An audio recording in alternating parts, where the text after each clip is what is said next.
matagutlo, matagadlaw. Adunay mga panghitabo dito sa kauluhan, panghitabo sa gawa sa atong nasod, ug adunay mga panghitabo dinhi sa atong dapit. Mga panghitabo nga mao'y makapaikag sa katawhan, nga mabinantayon sa lakat ug dagan sa panahon karon. Itanyag ning istasyon DXSR ang 7 o'clock Breakfast News.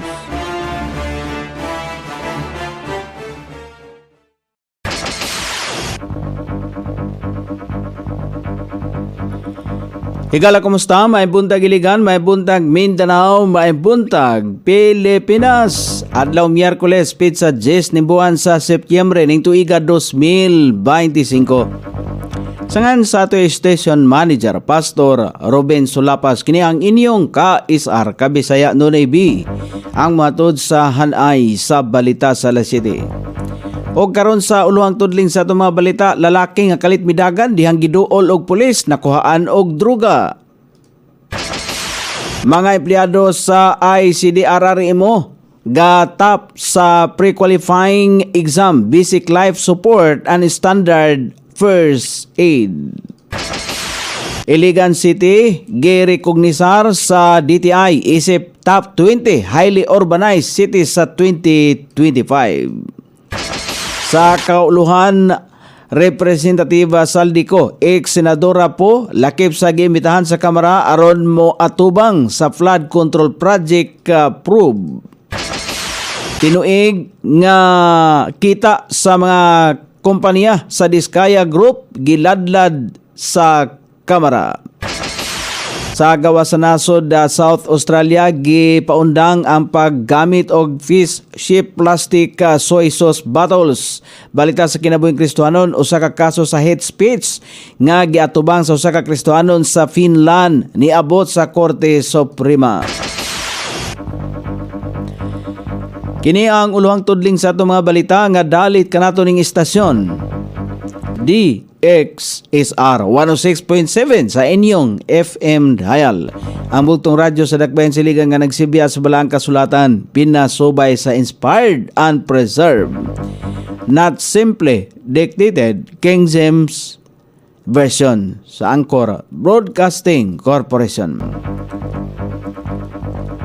O karon sa kompleto nga detalye, nakuhaan o gituhang shabu si alias Ronel. Human gigukod sa operatiba sa Police Station 2. Gigukod siya tungod sa kadudahan nga mga lihok nini nga midagan dihang gipangutana sa mga otoridad kalabot sa gipangita nini nga wanted person. Nakumpiska gikan kaniyang usa ka pakete sa gituang droga.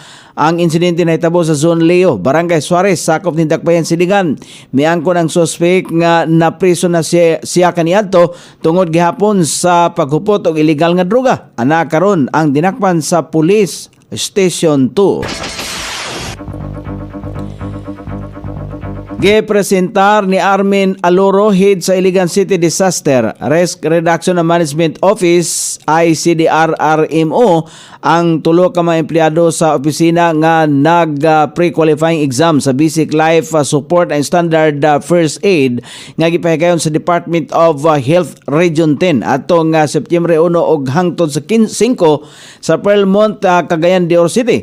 Sumala pa ni Aloro nga gawa sa pre-qualifying exam aduna usa practical skills activities sa 49 ka partisipante gikan sa lain-laing opisina sa DRRM sa Tibok Region 10. Nakuha sa top 5 ang tulo ka partisipante. Nag-top 1 ang nurse unit team leader nga si Maria Frisa Villasiran. Top 3 si Princess July Raro ug top 4 si Sikrig Nov Pagara.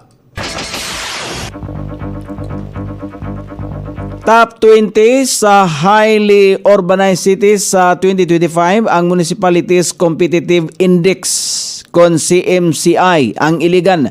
Sumala pa ni Darwin Manubag, ang City Administrator. Kini ang unang higayon nga nakasulod ang Iligan sa top 20 human sa rank nga ika-33 sa nakalabay nga administrasyon. Samtang ika-26 ang syudad niadtong 2024. Girekognisar ang Iligan na isip top 20 sa most competitive highly urbanized city innovation na pillar og most competitive urbanized city economic dynamism pillar nga rank 8 usab sa most improved highly urbanized city. Timelan kini sa kusog nga ekonomiya sa syudad sa pag-uswag.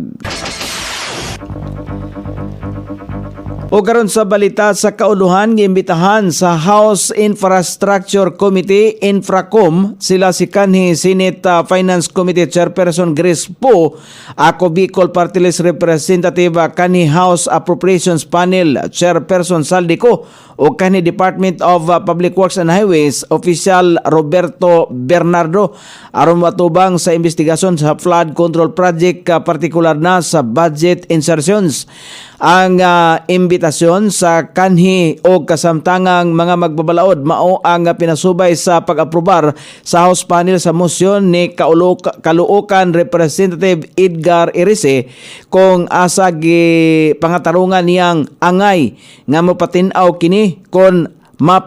kini kung nganong adunay insertions o gisingit nga pondo sa budget items sa nasudnong pondo gikan sa 2023, 2024 ug 2025 nga sumala pa kang Irise nga nagkantidad og 1 trillion pesos ang insertions. Nauna na ang gikumpirmar ni House Infracom Chairperson Representative Terry Ridon nga gimitahan si Ko aron muatubang sa flood control probe human masayran nga gisingit ang 96 milyones pesos nga ghost infrastructure project sa Plaridel, Bulacan.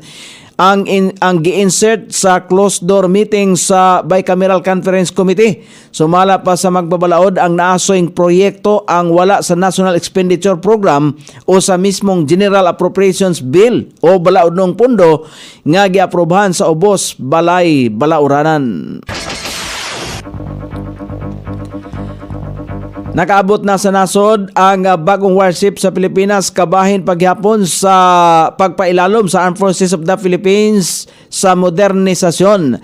Gihinganlan ang nasong barko nga panggubat nga BRP Jigo Silang nga maoy gisugat usab sa uban pang mga warship sa nasod sama sa BRP Jose Rizal o BRP Miguel Malvar sa gilayong 14 nautical miles sa silangang amihanang bahin sa Zambales. Sumala pa sa Philippine Navy, ipailalom pa sa mga katapusang preparasyon o pipila ka acceptance procedures ang barko ayha pa mahilakip sa mga listahan sa active fleet sa Pilipinas. Samtang tumong usab niini nga mas mapakusgan pa ang operational readiness sa hukbong dagat, partikular na ang pag-abot sa maritime domain na protection o uban pang kapabilidad aron masiguro ang usa ka luwas o rules-based nga operasyon.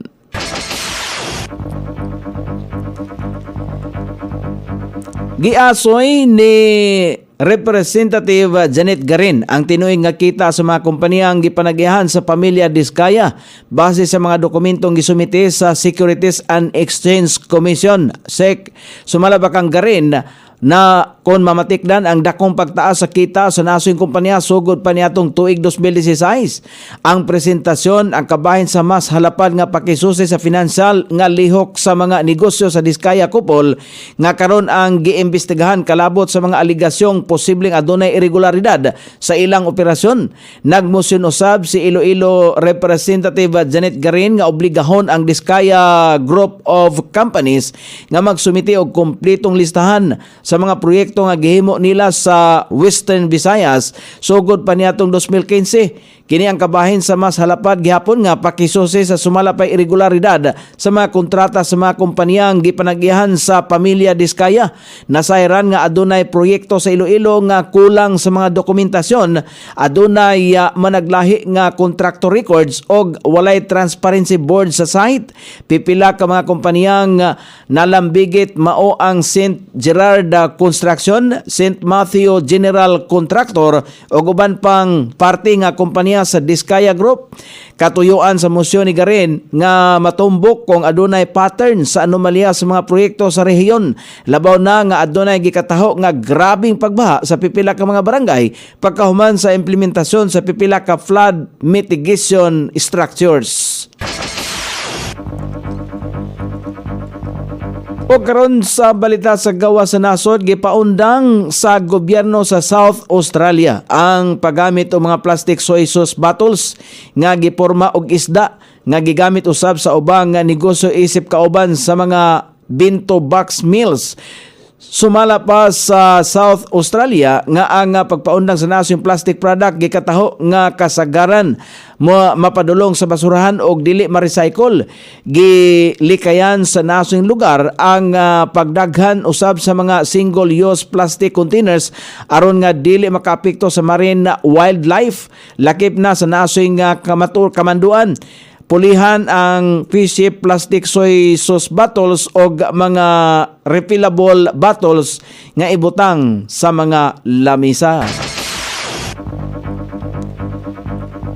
O karon sa balita sa kinabuhing Kristohano, niabot na ang kaso nga hate speech nga gikaso sa usa ka Kristohanon nga kanhi opisyal sa gobyerno sa nasod sa Finland human nga wala giuyonan sa LGBT community ang iyang komento. Ang kalagot sa LGBT community ngadto sa nasod Kristohanon gikan sa komento niya diin gipangutana niya ang pagsuporta sa usa ka simbahan sa nahitabong Pride Parade inubanan sa usa ka bersikulo sa Biblia bisan pa man nga gihukman na siya og not guilty sa mga ubos nga korte. Adunay balaod sa Finland nga pwede ma-overturn ang not guilty verdict hangtod wala pay desisyon ang Korte Suprema. Sumala pa sa nasoy nga Kristohanon, dili krimen ang pagpost og Bible verse tungod kay usa kini ka kamaturan nga dili madawat sa LGBT. O karon sa kahimtang sa pagbanabana sa dagan sa panahon, padayon makaapektar sa nasod nga Pilipinon ang easterlies o ang localized thunderstorm. Luzon, Visayas ug Mindanao, ang Bicol Region, Isabela, Aurora, Laguna, Batangas, Rizal, Quezon, Marinduque, Metro Manila, Visayas, Mindanao, ubang bahin sa Mimaropa, Cavite ug ubang bahin sa nasod o Luzon, makasinati paghapon sa madagomon nga kalangitan inubanan sa patak-patak ka mga pagulan epekto sa easterlies o localized thunderstorm. Sukod sa temperatura dinhi sa dakbayan Siligan, ang kabugnaw na nasa 23 ug ang kainiton mosangko sa 33 degrees centigrado. Ang adlaw misilang kaniya sa alas 5:45 musawop unya sa alas 6:01 sa sayong takna sa kagabion. Inyong nabate ang kinatibuk ang hanay sa balita sa alas 7 nga dalit kanato ning istasyon DXSR 106.7 sa inyong FM dial. Ang bugtong radyo sa dakbayan Siligan nga nagsibya sa balaang kasulatan pinasubay sa inspired and preserved, not simply dictated King James Version sa Anchor Broadcasting Corporation. Sangan sa tigsuwat sa atong balitang internasyonal ug sa kinabuhing Kristohanon, Pit Jan sa balita lokal Coney Island. Sa ato'y station manager Pastor Ruben Solapas. Kini ang inyong ka-isar kabisaya Nonay B. Magpasalamat og muingon. Mayong buntag, Iligan.